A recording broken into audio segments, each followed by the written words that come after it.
When the parties concluded the text of the agreement at the conference itself in 2015, and then when they began formally signing it in April 2016, it wasn't completely clear how long it would take to come into force.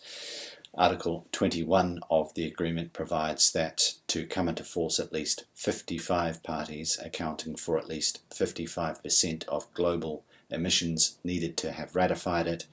As it turned out, there was some early action taken by the United States under President Obama. In conjunction with China, they ratified early. That sent a message for other countries of the world who then followed suit, and as it turned out, enough countries ratified, representing enough of the global percentage of emissions to allow the agreement to come into force, remarkably early for such a significant international agreement on the 4th of November 2016.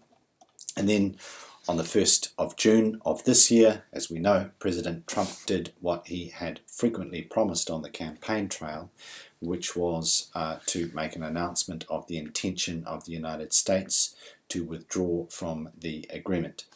And I mentioned that briefly in last week, and I also showed you, I think, a clip of President Trump's announcement on the first class of this paper, which I won't re-show now, but I would like to show you this short clip of the former Vice President Al Gore commenting on news of President Trump's intended withdrawal. Let's turn to the subject at hand. You met with President-elect Trump during the transition to discuss climate change, and afterwards you said this. I had a lengthy and very productive session with the President-elect. It was a sincere search for areas of common ground. You also talked with Mr. Trump, we're told, last month about staying in the Paris climate deal. Did you misjudge the president?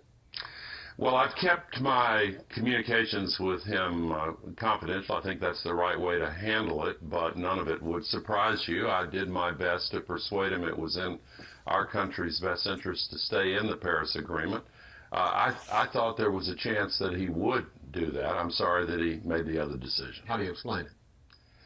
Well, you'd have to ask him for the explanation. It makes no sense to me. I think that it was a reckless decision, an indefensible decision. I think it undermines our nation's standing in the world and isolates us and threatens to harm humanity's ability to solve this crisis in time. But make no mistake about it, this country is going to continue to solve the climate crisis. Governors like Jerry Brown and Andrew Cuomo, Jay Inslee, many others, mayors, Mike Bloomberg's doing a great job rallying mayors around the country. We are going to continue reducing emissions. Atlanta just decided to go 100% renewable, and there are many, many others. I know at least one of you is examining the implications of the intended United States withdrawal from the Paris Agreement from an international law perspective, and it will be interesting to see what happens internationally on that, not only in relation to the contribution towards global emissions from the United States, but also whether there is some sort of domino effect that the withdrawal of the United States could potentially lead to other countries either withdrawing or reducing their own ambition, or whether, as former Vice President Al Gore perhaps optimistically suggests, that the withdrawal of the United States will have the opposite effect of stealing the ambition and increasing ambition of other countries, as well as from those parts of the sovereign states that operate below the sovereign level. So, for example, in the United States, individual states such as California and New York are taking greater steps to reduce emissions.